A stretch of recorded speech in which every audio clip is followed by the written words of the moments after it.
Good morning and welcome to the live conference of the Defense University of Honduras. Today, we are honored to have the presence of the retired Major General of the Arab Republic of Egypt and PhD, Sayed Ghoneim, who accompanies us virtually from Abu Dhabi, United Arab Emirates. General Sayed Ghoneim has a PhD in political science from the Faculty of Commerce and Political Science of Port Said University in Egypt and a fellowship degree in strategy and security studies from the Nasser Higher Military Academy in Giza, Egypt.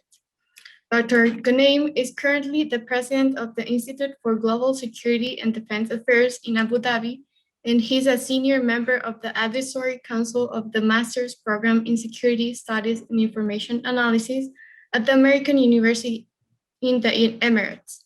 And also, he is the author of the book Fingers Are on the Triggers, which is published in Arabic language and being translated into English and Chinese language.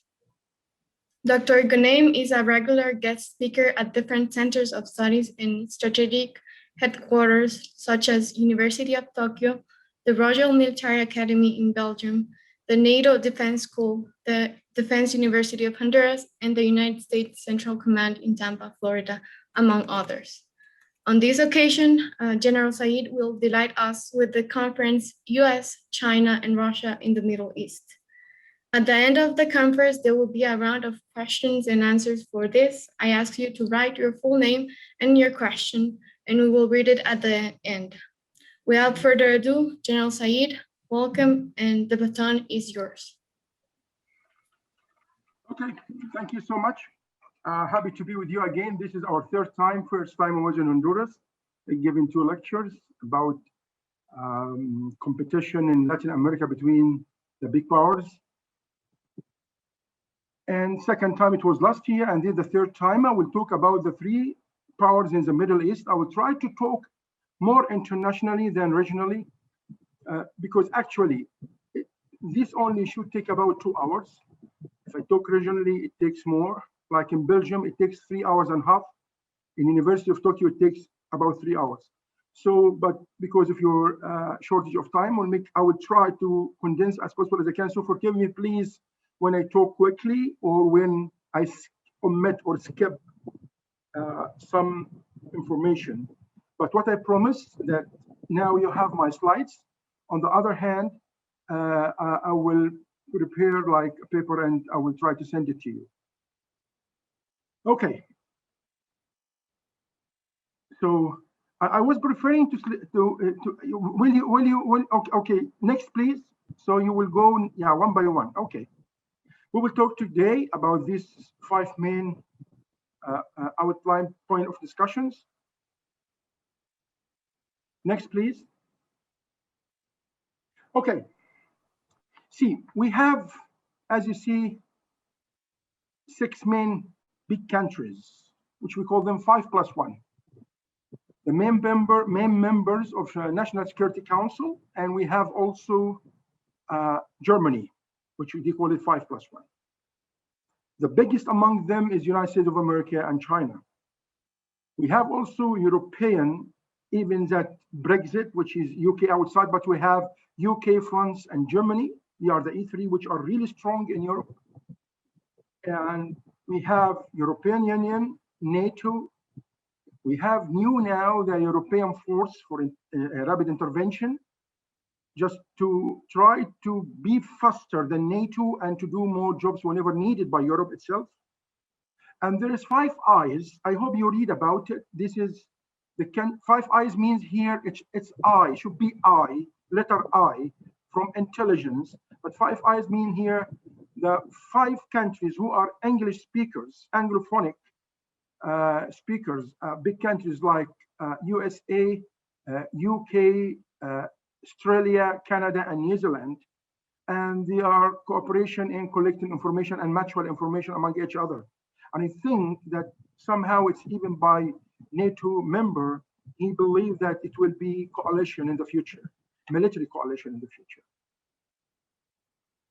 We have Shanghai cooperation, which is the Chinese one, and it's also Russia is in, Pakistan and India, Turkey is observer and some other countries, and they have more than like 1/3 of the population of the world inside.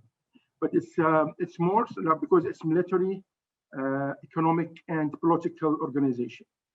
Next, please. Okay, strategies.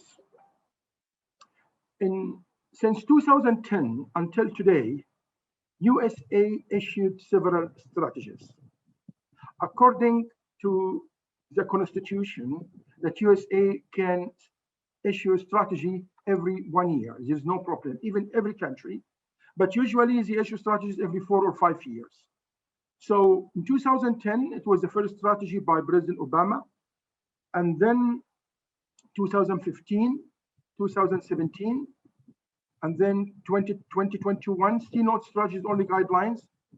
But what can I say that they are really different? That's why it answers a very important question, which is that the president, some people, they believe that the president of the United States is just like a piece of chess, and somebody is moving him or her to do pre-orders to him. No, everyone has own strategies.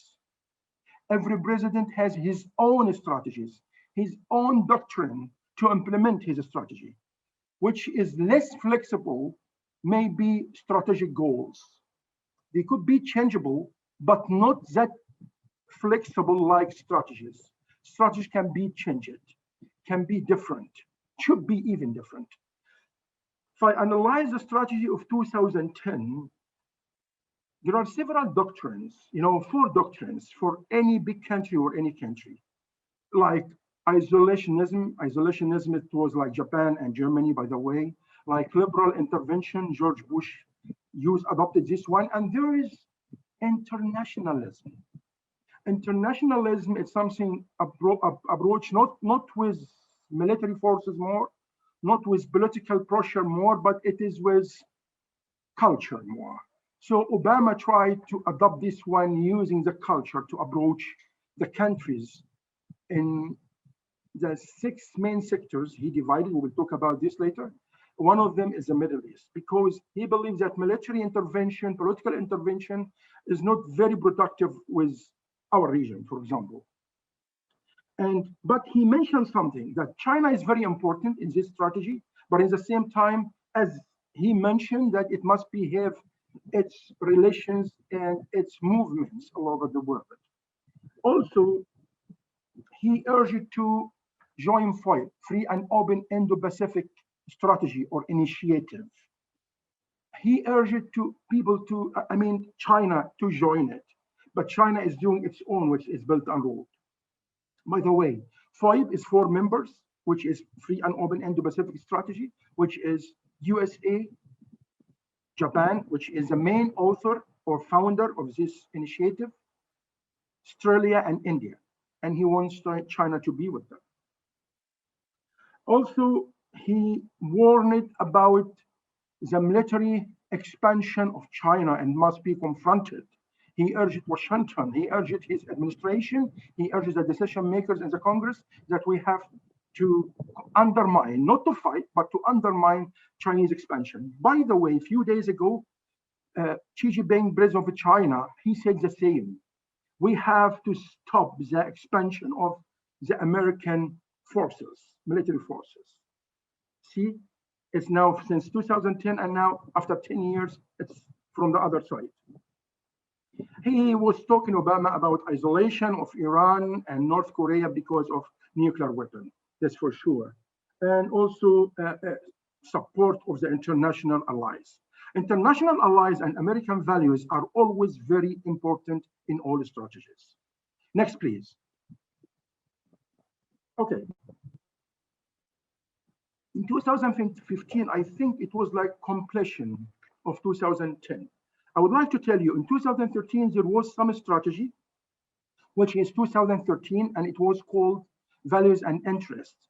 And it was issued by Hillary Clinton, who was the main founder or author of this strategy, but it's not declared, it's not issued. but it was very important, and it was mainly to meet the Arab Spring consequences, Arab Spring revolutions in the Middle East in 2011, if you remember. And this strategy was in 2013, but we'll not talk about it. It's in my book, by the way, which I mentioned to Claudia before. In 2015, Obama was more wider thinking, more moving, and he said what? Not much concentration in the Middle East. We have to adopt something he called leading from behind. That that the Middle Eastern countries, the rulers of the Middle East, to confront their problems by themselves. That's why you hear about maybe the American withdrawal of forces from the Middle East. Yes, it has been decided before according to the end state of this type of intervention by the Congress, because the budget is connected or related with some end state, and the end state maybe somehow it's finishing. But it's also related to this doctrine or strategy of Obama, which is leading from behind within the big strategy, which is strategic patience, that he said that we have to be careful not to interfere more, but in the same time, we lead from behind to protect and preserve our interests. But in the same time, he said what? That in international external income, external economic growth, 50% of it will come from Asia. So we have to concentrate in Asia. And in this case, it's not only economic, but also it must be political and military. Doesn't mean to fight, but this type of fleets of the United States moving here and there, especially in South China Sea. And this to impose the will of the United States. We are here, but in the same time, is to protect the 50%, as I told you, to support the economic growth of the United States, external one, which is 50% of it from Asia, and especially East Asia. Why East Asia? Because most of the industrial countries from East Asia, India only from Central Asia, and some others like Singapore, Malaysia, and so. But Korea, Japan, China, let me say, and for sure, Taiwan is participating in these industrial issues. So I think USA is thinking about this, and he was thinking about it. Next, please. In 2017, it was really, to me, it made me awkward by President Trump. Why he wrote something, but he was doing the opposite. It's not only my opinion. And I made like a small brief, like many things he said, but in the same time, he was doing on the ground the opposite. Like for example, he said what? That he said that we invite the international organizations, okay, their support. We need their support. But in the same time that Trump criticized the leaders of NATO alliance in several occasions. One of them of the biggest conference of NATO in Germany every year. He criticized all of them. So in the time that you need the support of international organizations, you have to, I think, to show more respect to their leaders. So because international organization is composed of countries, and these countries have leaders, but he didn't show that, by the way. So that was really making like confusion to the leaders, especially Germany, France, and not UK somehow, because he was very close to UK in this time, and the problem was Brexit and so on. So several issues happened, and they are written in front of you, and you will read, but I don't want to talk much. But the main conclusion I can say that was vice versa, contrary to each other. I mean, every point he will say something, but concentrate in other thing, maybe on the ground, reverse. But I would like to say something which I did not mention here about his strategy in the Middle East. He started to support more to Israel. During era of Truman, President Truman, relation between Israel and United States was very low. The highest one was in 2021. 17 was Trump. And he was very clear with supports the alliance of Israel and the Gulf countries against Iran, which is the main reason of instability. Arab people, which is us, we believe always that the main reason of instability is Palestinian cause. He started to repeat, no, it's not like that. The main reason of instability in the Middle East is Iran and terrorism. And that's why we have to be together confronting Iran. Next, please. In 2021, there is no new strategy right now. Notice something before I talk about it. If he start to make strategy now, which is President Biden, is normal. Why? Why? But he didn't even. He would like to be patient a little bit. George Bush, his strategies were in 2002, 2006, two strategies.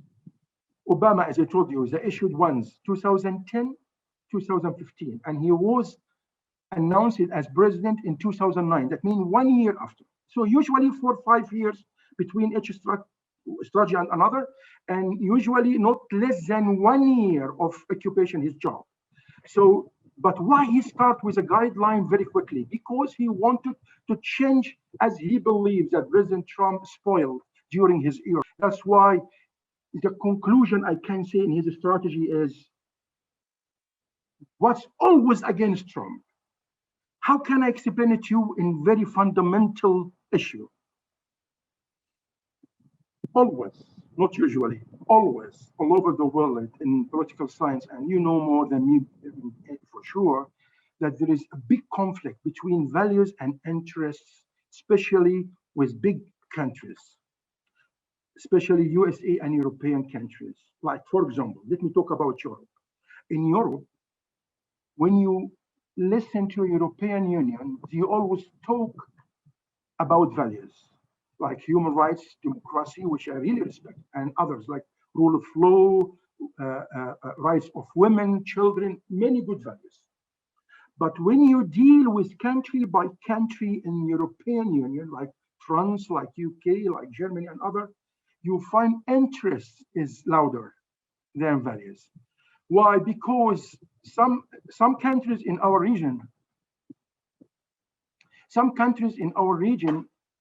they believe, or we believe, that you don't understand our way of democracy, blah, blah, blah, and culture and so on. But anyway, in United States, do you remember when I told you some doctrines? So one of the doctrines I told you, isolationism, adopted by Germany and Japan sometime after the Second World War. Liberal intervention, which adopted by Tony Blair and adopted by George Bush, the son and even the father. Internationalism, which is adopted for only first term of Obama. Second term of Obama was realism. This is what I told you, leading from behind. Be on the ground. We have to be logic. We have to be objective, right? Trump did something, which I call it extreme realism, pragmatism. Was very pragmatic, very pragmatic. So when I talk about Biden, in conclusion, as I told you, he was vice president of Obama, right? And he's supporting the realism, which is natural realism. But in the same time, he is thinking about interest of the country. That's why he was against Arab Spring somehow, because he was afraid of instability of the region, and Hillary Clinton as well, but Obama was supporting. Anyway, what I would like to say, that he wants to come back to the American values more in balance with interest, which is natural realism. He will not be very interested in values like Obama, and not be very interested in interests like Trump. He will be somehow in the middle, and that's what he showed in his strategy. Next, please. Next, please. Yes, next. Okay, Russia. Russia is unique, to be honest. You know, Putin, I would like to tell you something, my understanding about him. He one of the smartest all over the world. He's a good judo player, you know, did judo. Yeah, some of you, I'm sure, maybe play it. And he's a very good chess player as well. The judo player, as I heard, or as I understand, I'm not judo player, does not depend only on the capabilities or the cleverness of the player, but also depending on mistakes on the competitor or the opponent, the other player. And that was the way, because he is not capable enough. He doesn't have the true national powers like the United States of China. So he had to exploit the mistakes of the United States. I can say that. So in his strategy, he makes some phases. One of them, the first one, which is prestigious phase, to come back to the prestige. And this will be in the competition. How he did so, I will show to you. And he was very keen about mistakes, you know, and he was using one of the most important sharp powers, which I don't like, to be honest, fake news. Why fake news? Because he believed in something, that there is power and influence. I added third dimension. It's me, to be honest, maybe some other, I don't know, which is populism or popularity. So he started to spoil the reputation of the West. He started to exploit their mistakes, intervention in internal affairs of the countries, spoiling them. That's why he was talking about fourth generation of war, the colorful, revolutions, and he's suffering from that. You will find something. He never talks about values, which is common values, democracy, uh, whatever, this is human rights, freedom, liberty, and so on. He talked only about we are against intervention of the Western imperialism. It was something like that. But anyway, he believed, or some observers believe, that Putin was not very interested in the Middle East, more maybe in Asia and more in Baltic. But I think it became very important because he will lose a lot of advantages in the Middle East and in Europe by sending gas through Turkey, through the Mediterranean. He's afraid of NATO because Russia now is considered enemy to NATO, mainly enemy to NATO, United States. Even though he tried to make partnership with alliance partnership, good relations, big network with Arabian countries, and also even some relations with the United States. He doesn't want to be far from his enemy. Next, please. Next, please. I would like to say something about China here. As you read, I suffered to find a written national security strategy. I found the Russian one. It's in the internet in English and Russian, no problems. Sorry. I found all the Americans one. You can find them White House, portal. But to find the Chinese one, it was difficult. I had to communicate with Chinese embassy in Abu Dhabi. And I had to communicate even with MOFA, Ministry of Foreign Affairs in China, to find something. He told me, read, write, and send it to us in Arabic, no problems. And I did. And it's in my book, by the way. And even I have what I received from them. But anyway, I read a lot. One of the most important reference I have read, which is so-called the Blue Book, has been issued in 2014. It looks like private book, but it's not. It's more governmental, and it has a lot of what's so-called 2015 National Security Strategy of China. It talked also about the 2015 China's military strategy.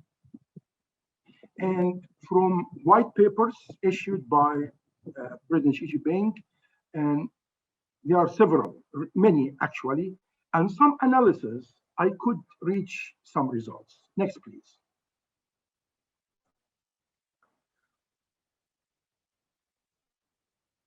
No, previous, please. I think you jump. Oh, this is the one? Yeah, here, yeah. So I can say that they talk about the Chinese dream.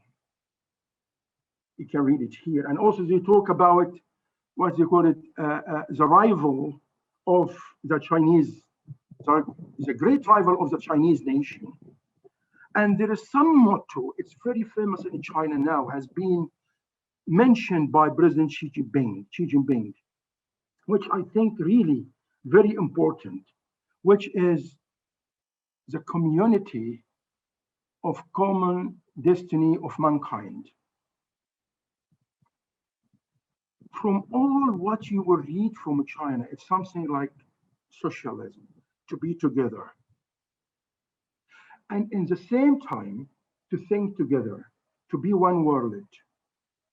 But in the same time, China rejected the one-man show of United States, which is, the only decision maker of the world in the international level, So that's why they try always to talk this way.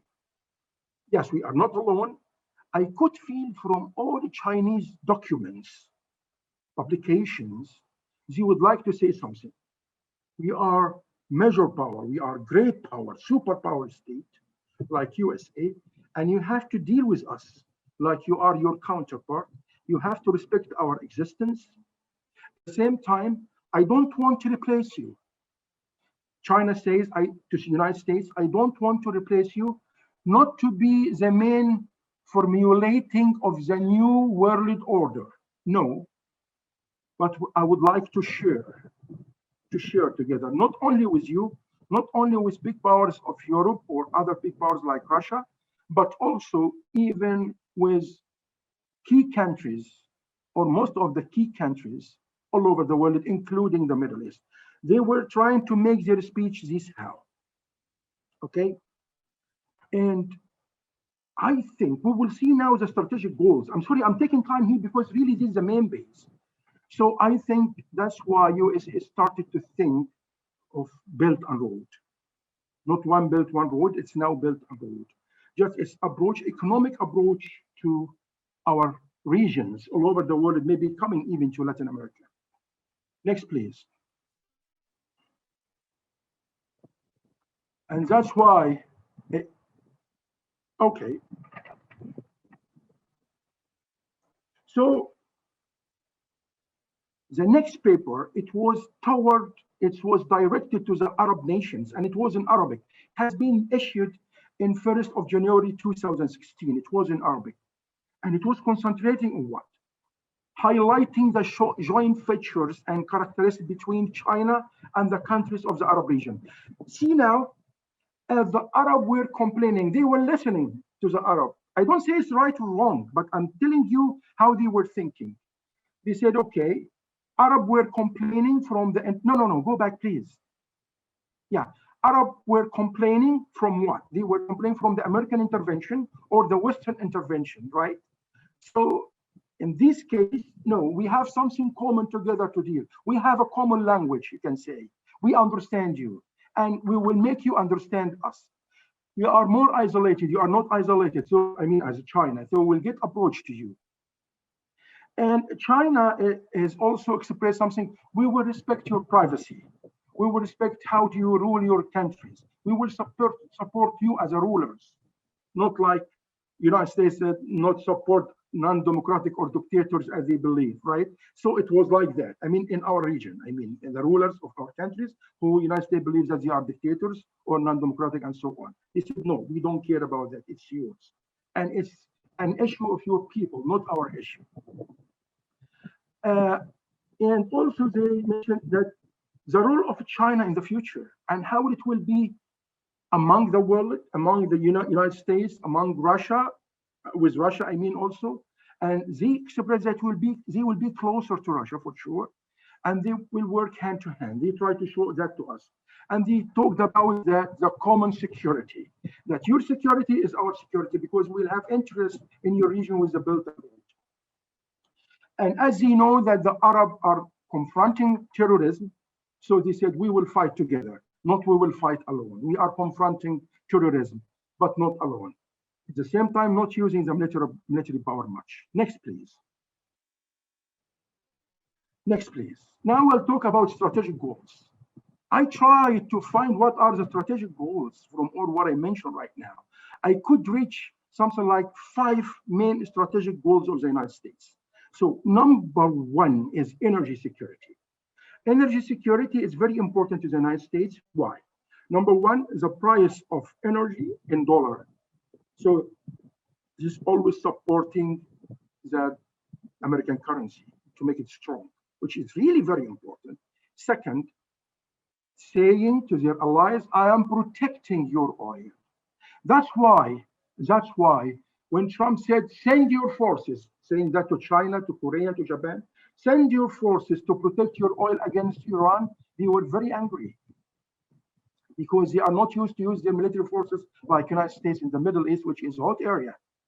Third one, I think USA likes to be competitor even to its allies on economic level. Security level, we are together, but economic level, we are competitors. Because industrial countries like Japan, like Korea, so this, and you know, they need oil. But at the same time, they are competitor to United States of America. So I think that's why energy security was very important to the United States. Second, countering the threat of terrorism and extremism. Because, big strategies like stability, they cannot work without stability. That's why terrorism is against stability. So they are here in the Middle East to fight extremism and terrorism. Third one, ensuring survival of Israel in the region. This question has been asked many times in our region. Why Israel? Why USA always support Israel?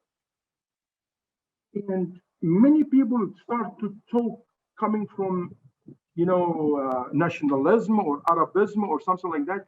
But I think the main reason is this support Israel. I think that because Israel political system, especially internal political system, very similar to the United States. You look like us, so you can understand our language, so I can invest through you. At the same time, Israel was enemy of all Arab nations, so it needs support to continue. Like when I was in military academy, in Higher War College, in Nasser Higher Military Academy, and so we were before, making the comparison between Israel and all Arab nations military-wise, right? So Israel needs support from the United States because if some war happen again, so they have to confront all the Arab forces. So they need that. But at the same time, as I told you, because Israel, with its political system, it's considered the best, how can I say, investment filled by United States in the Arab region. Coming to confronting the growing presence of other international competitors, which is China and Russia.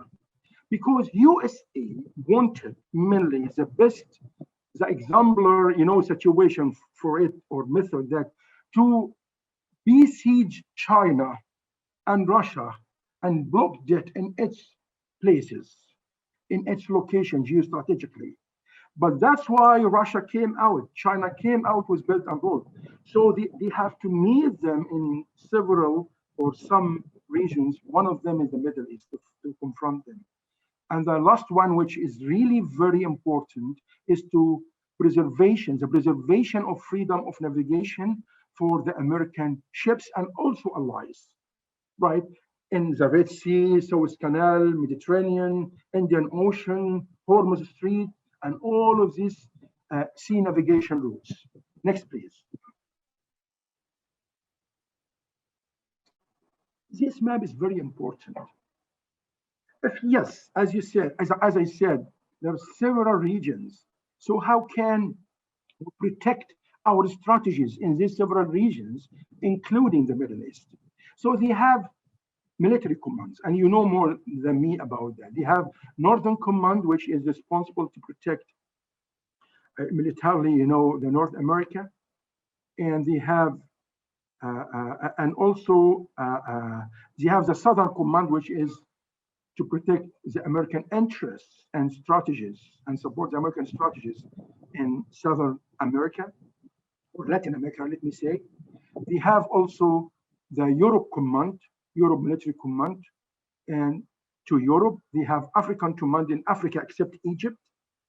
And they have Central Command that for all the Middle Eastern countries plus Egypt, and they have Pacific Command. Now it's Indo-Pacific Command, by the way.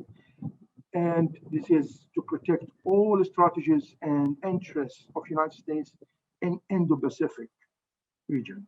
Next, please. Russia. Russia wants to restore its prestige and influence in the Black Sea, right? Which is very important. Central Asia, Baltic, and the Middle East for sure. using all tools it have, like technological, military, nuclear, diplomatic, and economic power.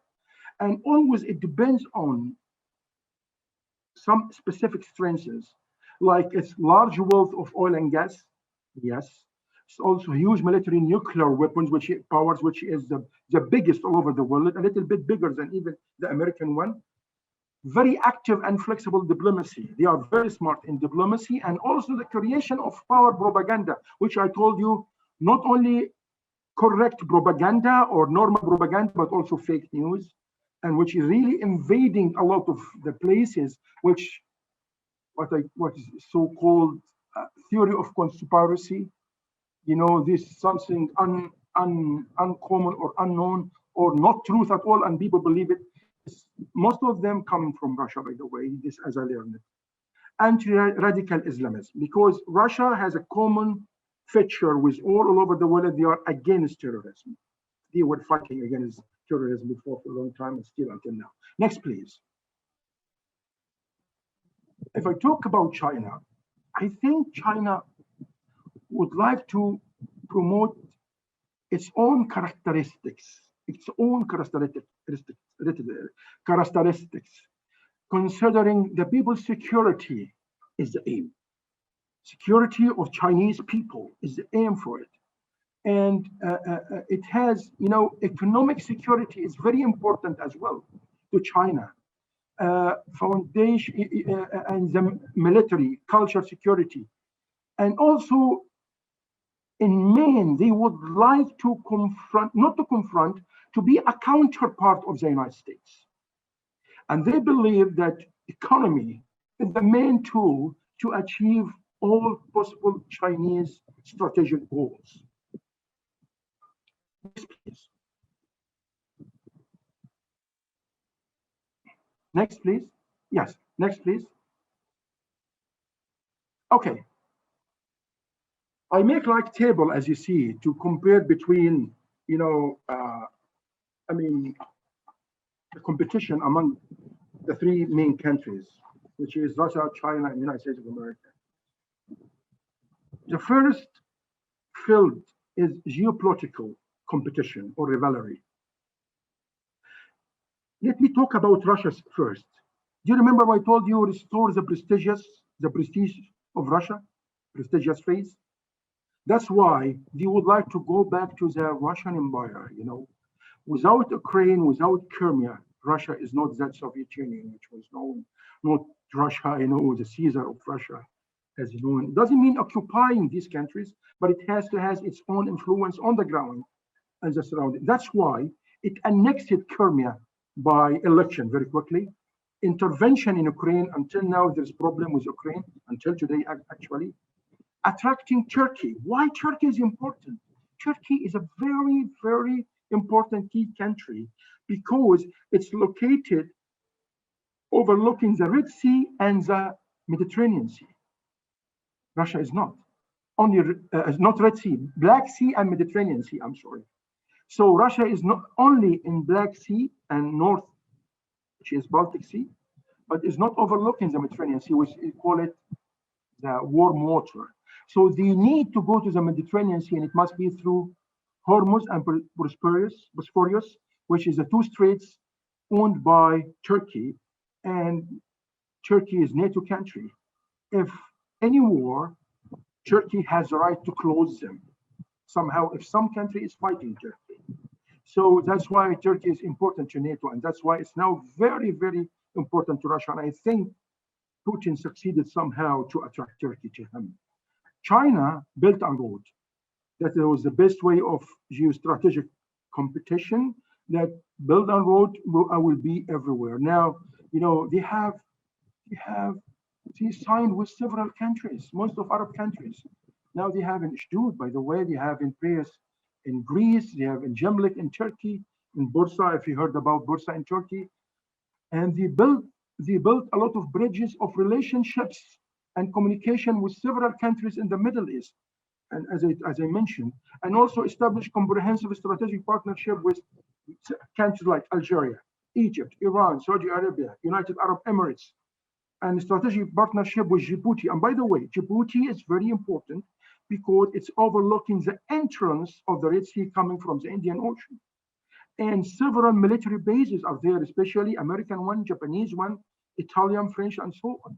So that's why China built its established or founded its own military base in 2017 in Djibouti. USA. USA geopolitically was thinking about alliance like NATO, okay, thinking about uh, uh, uh, other alliance and countries, which was important countries all over the world, to help them geopolitically, and also the annexation of Montenegro and Macedonia to NATO later, which is very important to close any route of infiltration from Russia through Serbia, for example, to Adriatic Sea, hitting Italy, if you see the map. Next, please. In geopolitical dimension also, we can find that Mediterranean Sea is very important to Russia, as I told you. And the Arab policy paper, which I mentioned, for China, this, targeted the Arabian countries. And its goal was how to have very strong relations with the Arab countries. Very important geopolitically. That's how I can be expanding through trade, through economy, which is needed by Arab countries, not military, not political pressure, and so on. The United States is attending politically by fighting Daesh, maximizing relations with Gulf states, now in economy.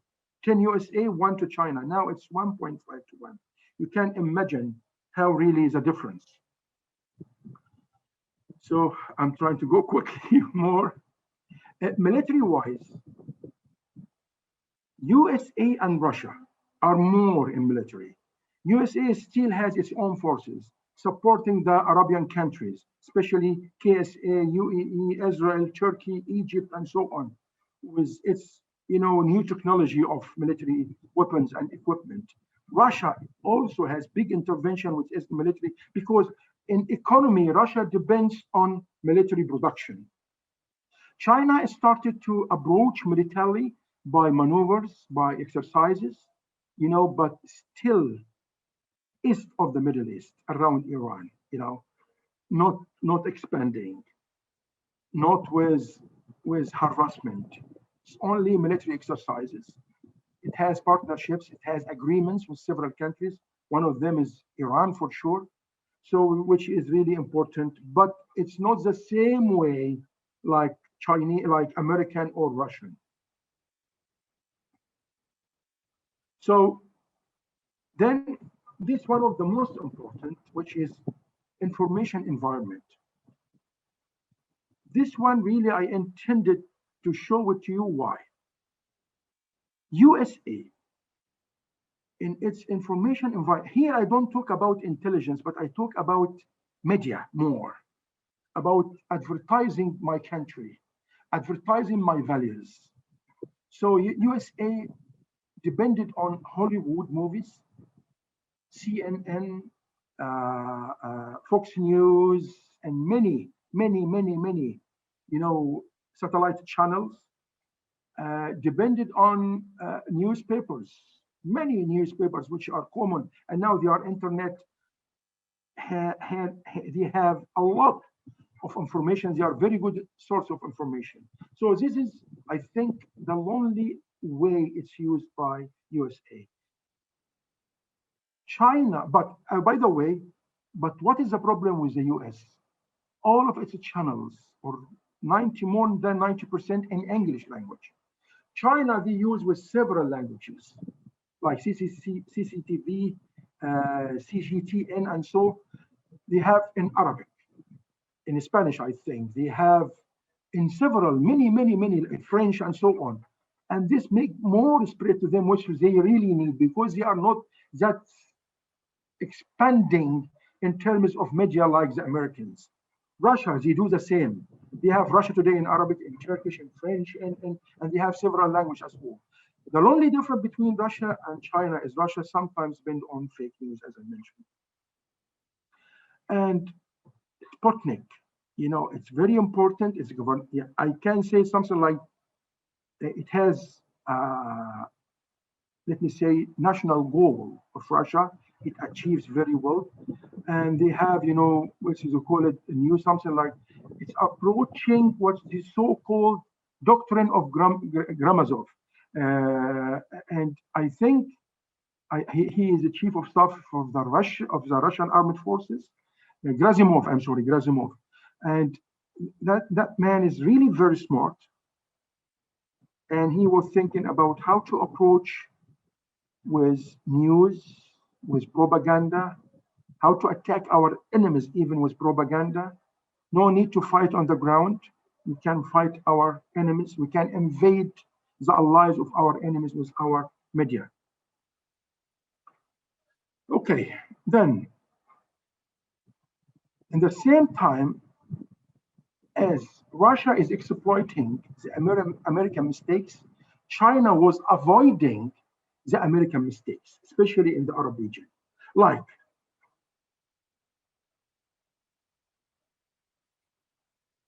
they concentrate more, not to intervene in any issues with the Arab region. No internal intervention at all, right? China seeks to build relations based upon partnership and cooperation, no pressure, no sanctions. Middle East, when they approach, America, when they approach our region, they look at it not like Arab region, which is the majority. They look at it as the Middle East. Yes, because it has some non-Arab countries, which I believe they are the most smarter, like Israel, Iran, and Turkey. They have the technology, they have the true powers, I think, and countries like Israel, yeah, it has democracy inside its own democracy. I mean, inside the country itself, the Israeli territory itself. But I can say that, but mainly Arab region is bigger. So USA marginalized the Arab League and more supported GCC, more supported the Middle East itself as a region. China, no. They dealt country by country, and they dealt with the Arab League, signed with them. They dealt with the Arab region, and not disregarding at all Israel, Turkey, or Iran. They have good relations and agreements with all countries, within the Belt and Road. So they could really avoid many mistakes. They believe, or maybe I believe also, that United States, may be adopted or conducted. Uh, Comparison. This is my own view, by the way. People in the Middle East, because of the fake news I said, because of the intervention of the West, because the values of the United States, which you would like to make them, I will respect these values, to be honest, respect the values of the West, but the way they implemented, in our region was not that smart enough. So that's why popularity of United States and West became less. In the time that popularity of Asian countries became higher, China, Japan, Korea, and so, it became higher, right? And Russia even, it has something in the middle.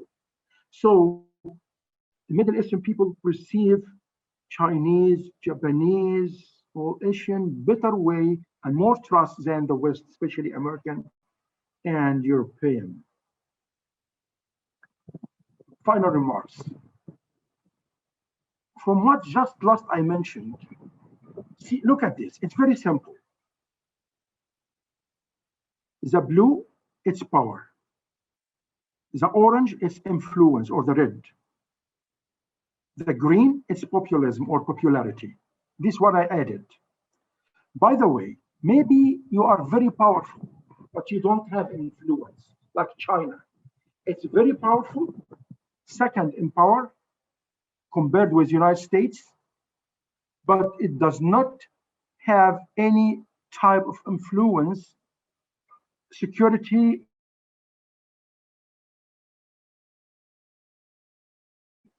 political level. they don't have this type of, influence in our region. And the time that you find Russia its power is very small, but its influence is very high, right?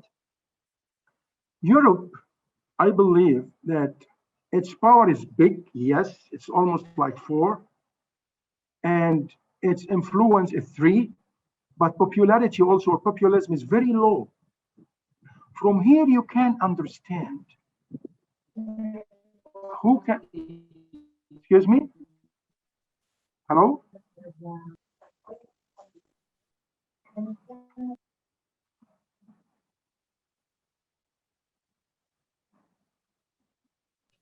I Hello? think there, I think there Yes? was an interruption, but you Okay. can go ahead. Okay. So it shows that maybe China will come gradually very big, and maybe it will succeed to be counterpart, really, and it's counterpart to the United States. But what are the main challenges may confront China in front of the United States to be the formulating of the global order? Number one, the know-how technology. Still, the United States has the biggest know-how technology. To me, as I understand, I'm not good in technology, but the know-how technology, the difference between regular technology and know-how technology, that regular technology is that any country, if produce car now, it's regular technology. But if you produce car can walk on the wall, it's know-how technology, something new, nobody knows. So United States, they spend a lot of money on research to have more know-how technology. I was speaking in my regular meetings with my dear friend, Japanese ambassador in Abu Dhabi. We talked about this, and we both agreed about the know-how technology. It supports USA more. China has reverse technology. It has very strong technology, but not the same like USA know-how technology. Second, the experiences of the Chinese politically, diplomatically, and militarily in the regions. We see that Russia and USA and Europe, they have more involvement, more experience to intervene, to involve in all problems, in our regions. So this is really very important. I think I talk, how much time is it now? It's 3 minutes more, so I can talk a little bit more. So China-USA relation in the Middle East. Is it revealing, is it competing, or replacing, or negotiating? I was thinking, to be honest. And I had some meetings with Americans when I was United States Central Command, with Chinese big politicians, and also with Russians, as I mentioned, and some others from Korea, from Belgium, because I'm advisor to some embassies actually. And we found something, that competition will cause more instability among them, everywhere. So they have to talk, they have to negotiate without imposing or intervening or imposing any will on the countries of the others. And in the same time, China must understand something, that they have to deal with USA as it is. USA must understand that they have to deal with China as it is. Like USA, I mentioned, invited China to be part of FOI, Free and Open Indo-Pacific Strategy or Initiative. So maybe what about if China invited USA to be part of Belt and Road as well? Would they accept? So we have to think this way, not only one-way thinking, which is really important. I don't want to talk much about this, just I'm trying to open any points of discussion together.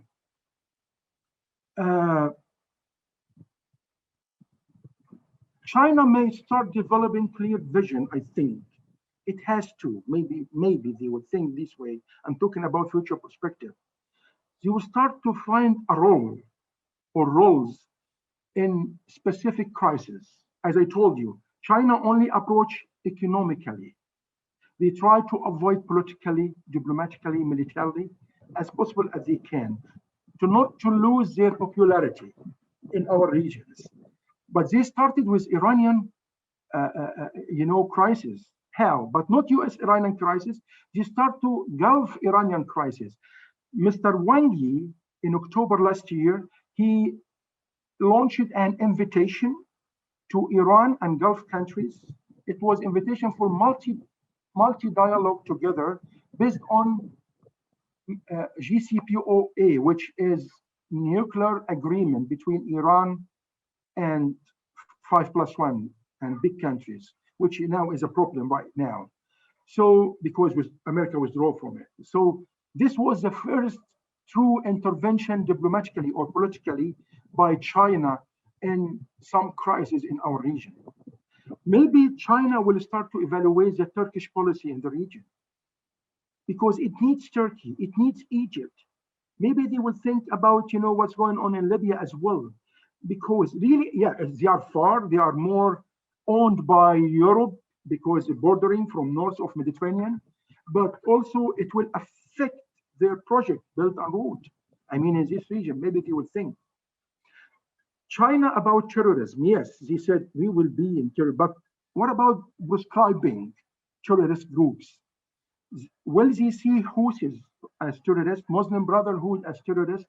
They have to be close more to Middle Eastern issue and how people deal with that because we are against each other in very important issue. This all from my side. And thanks to God that I could finish in only 1 hour. I skipped some and I will give you now opportunity to ask me question. I will be very happy when I hear the questions. And I hope that I did my best to make it good for you.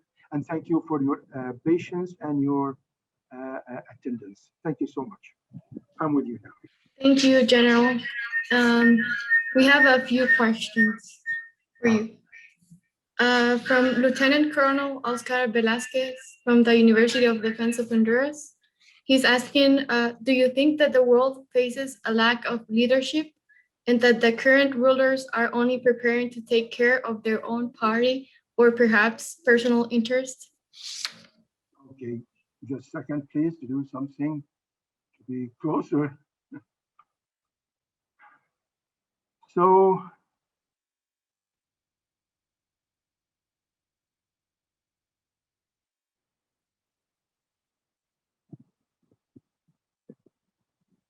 okay, so the first question from my dear friend, Colonel Oscar Velasquez, right? Yes. Is it? Yes. Okay, because I wrote in front of me now to make it easier, yeah.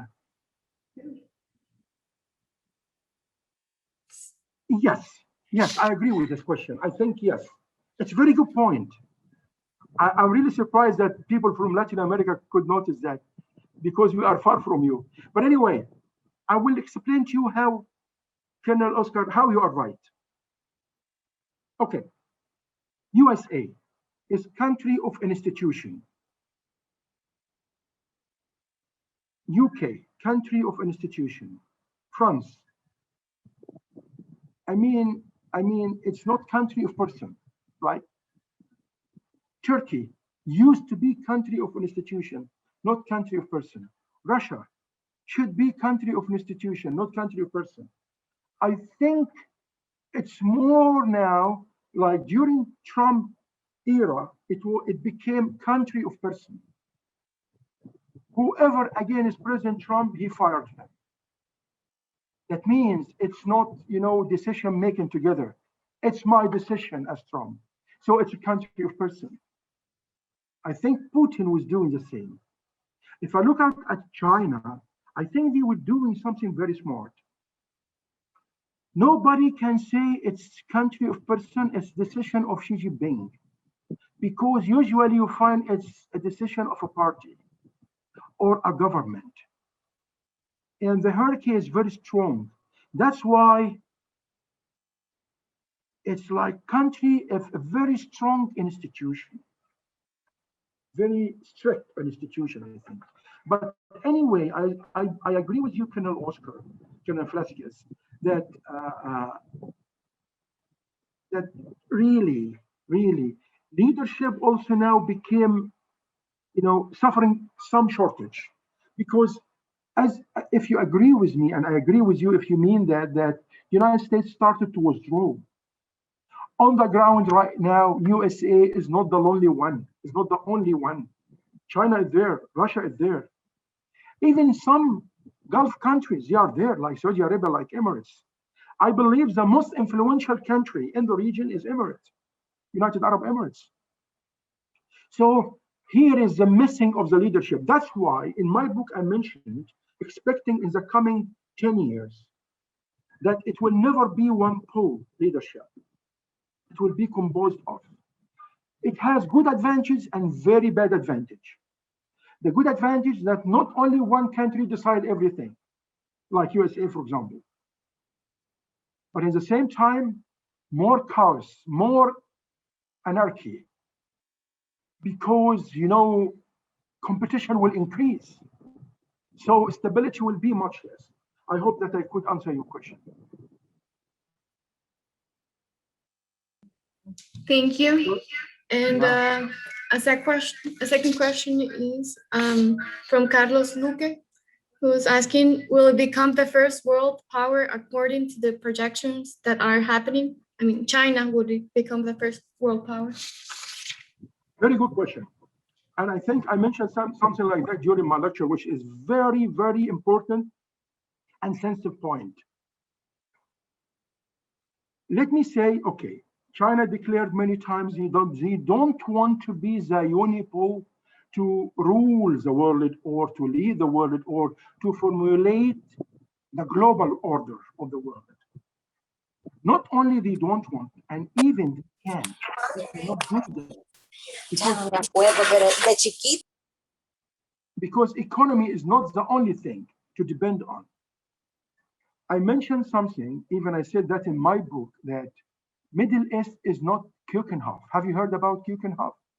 Keukenhof, one of the most beautiful flower gardens all over the world in Netherlands. No, Middle East is a minefield. We have a lot of bombs. So China is not used to move in these big bombs in the Middle East like this, very free, only with economy. It cannot do anything, cannot solve our problems. Especially, China always say, you solve your problems, but you solve your problems, I mean the Middle East countries, by yourself.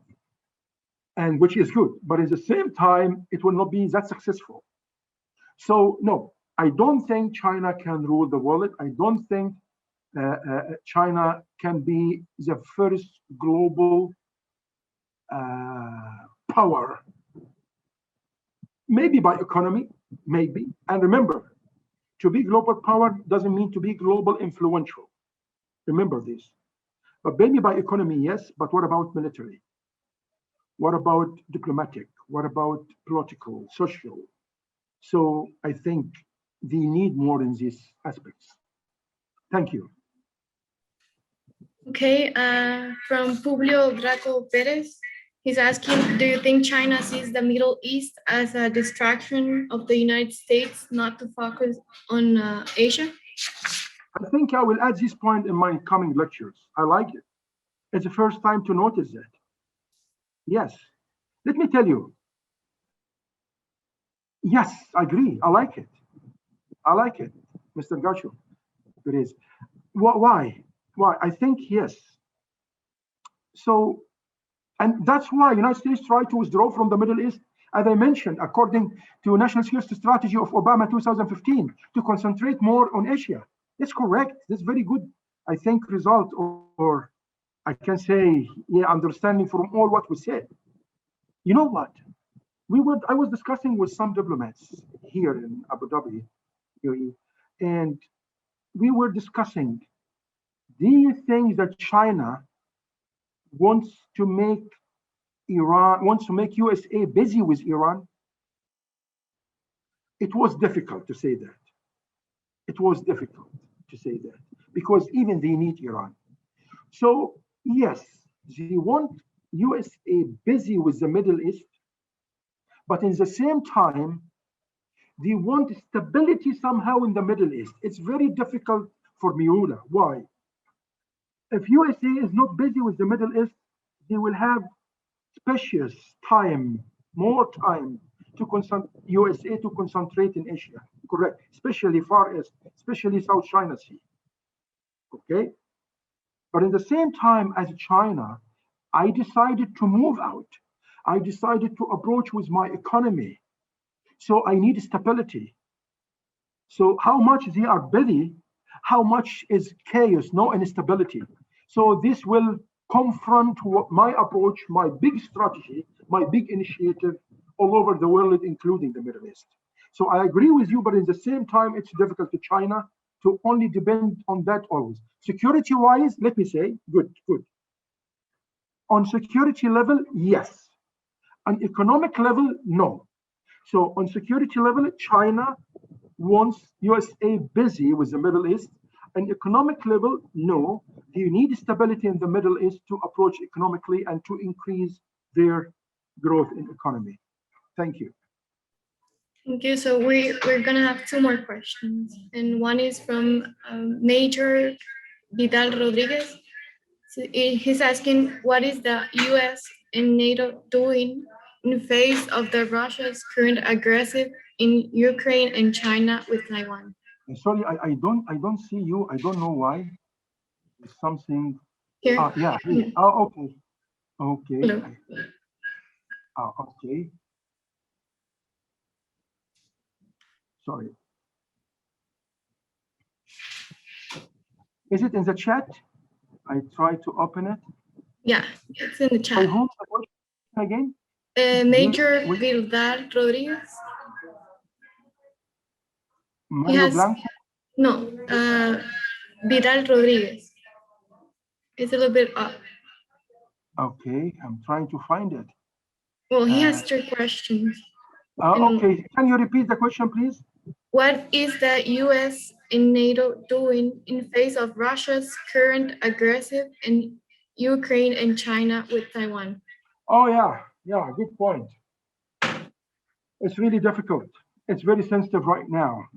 But I don't think it will reach the point of war between, NATO and Russia and so. I don't think so. It's now something like what? I believe, maybe I'm wrong, that Biden and Putin would like to show to each other who is the decider here. It's something more, deterrence, if you understand this word. Who is the decider here? Russia or United States? Because remember, Russia is depending on its region to be true Russia, to be true Soviet Union as before, including Ukraine. And Ukraine is a very critical point to the West and to the United States. And they will never allow Russia to expand more in Ukraine. It's really critical, really critical. I don't think it will reach a war. And by the way, I would like to ask you a question, and I will not wait for answer, but I will tell you. If China and United States fight each other, if Russia and United States fight each other, who will be the winner? The winner will be always the country which is outside the war. Like if Russia fights United States, China will be the winner. Because all of them nuclear countries, right? If China fights USA, Russia will be the winner. And the three countries know that very well. So I don't think it will reach this point. Next, please. Okay, Mario Blanco says, how will international trade affect relations between these countries? Will it be necessary to make changes in logistic policies? I try to hear. I'm trying to find that. Which question, please? Again, which one? By whom? How will international trade affect relations? What's the name first? I'm sorry. What is the name of the Oscar? I cannot see you. The questioner. What's his name?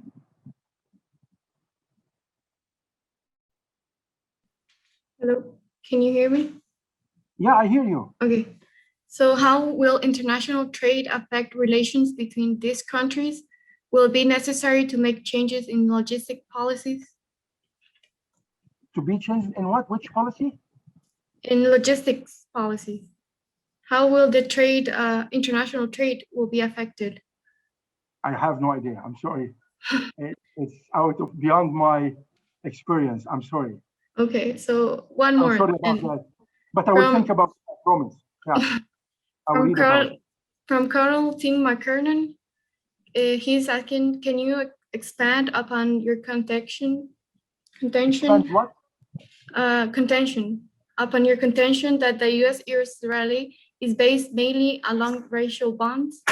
Clearly, our alliances is the oldest and strongest within the Middle East, and it's based on democratic and geopolitical agreements.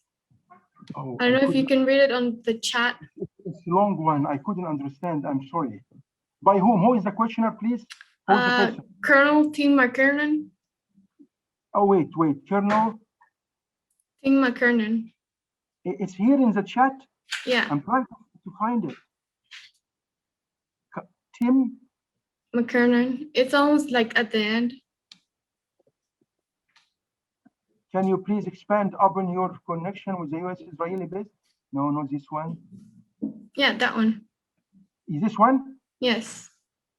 Okay. Then I will make it easier for me. Why not? Yeah.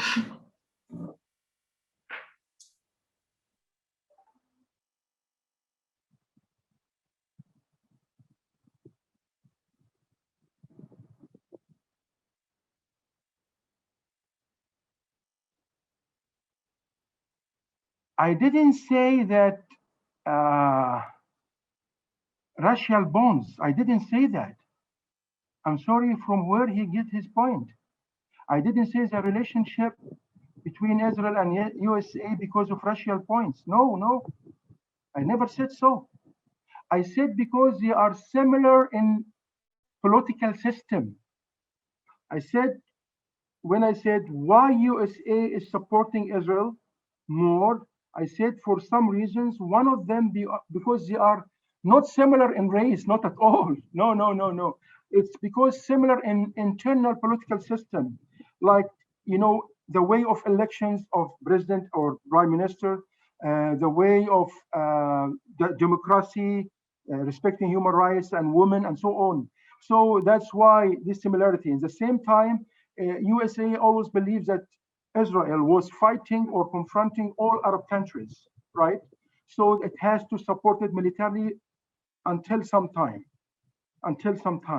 maybe even after 1973, until, let me say, 80s or 90s, maybe. But I didn't say it's because of race. Maybe I misunderstood. So anyway, let me go to the question itself.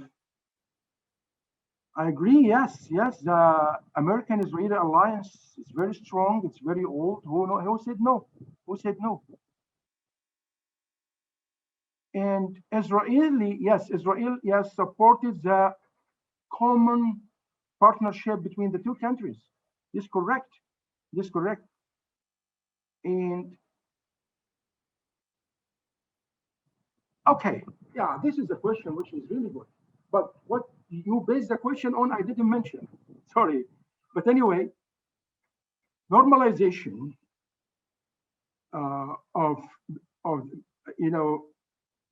relations between some Arab countries and Israel related to the Chinese influence, Chinese-Russian.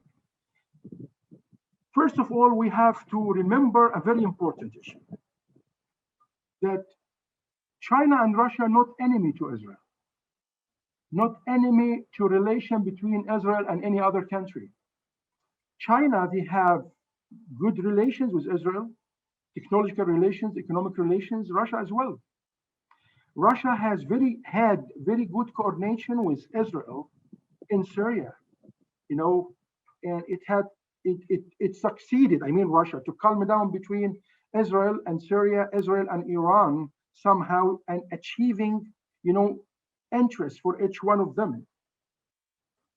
So, but here is some point.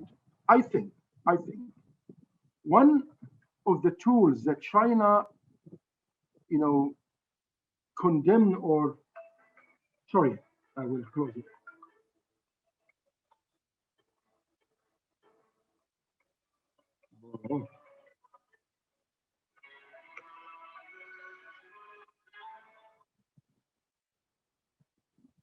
Sorry.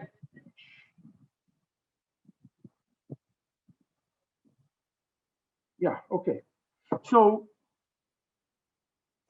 I was always thinking about something. Russia used to use the Palestinian cause against USA. How? Something as a motto, not as a truth. It's like card of pressure. Maybe, maybe China as well was thinking the same way. So it's a card of pressure from China and Russia on the United States. But on the ground, the normalization between Israel and other Arabian countries, I don't think it's against China at all, especially China. What is the evidence? I'm here in UAE. If anybody of you here can notice two things. How much very quickly the relation between UAE and China and between UAE and Russia, even, and Israel, they are coming up very quickly. So if something against, so China will be in panic, right? The only problem is Iran, and China supports Iran, Russia supports Iran for some political and security reasons against USA. And here, Israel doesn't have that big issue with USA. Israel has a problem with Iran itself. Gulf countries have problems with Iran itself. And when China supports Iran, so I can say economically it's coming with Emirates. It's not against. Security may be against, but they don't support in security level or security aspect. I hope I could explain what I have. So it doesn't conflict that much, only as a card of pressure, as I mentioned. Yes, please. I go to the next one after. Well, we're running out of time, but we would like to thank you for your time and so for your knowledge. You know, you are always welcome to come to the University of Defense, and we do hope to have you in our country really soon. So, in behalf of the Defense University and all the guests in this conference, we thank you. Can I end with some words? Yeah, sure. Okay. Go ahead. Thank you for your time. Really, I'm very happy that you listened to me. Thank you for smart, nice people, more than 50, which really honor to me at this time. I would like really to thank all of you that you take time from your day to listen to a very humble person like me. I tried to do my best to share all what I have with you. It's really difficult in 1 hour. But I would like to send special thanks to the commandant of Defense University of Honduras and to the previous commandant, my dear friend, General Fernandez. Please, my greetings to him, and to my current friends in Honduras, like Colonel Oscar, my dear friend, and to you yourself, to Claudia, and many others. Really are always most welcome. We can do it again, talk another issue. I know that Middle East is a bit far from you, but I will be always with you just to show what you need or to explain what you need. Thank you very much again. Thank you, and have a good day. Thank you. Thank you. I will have a good night. Good night. Thank you.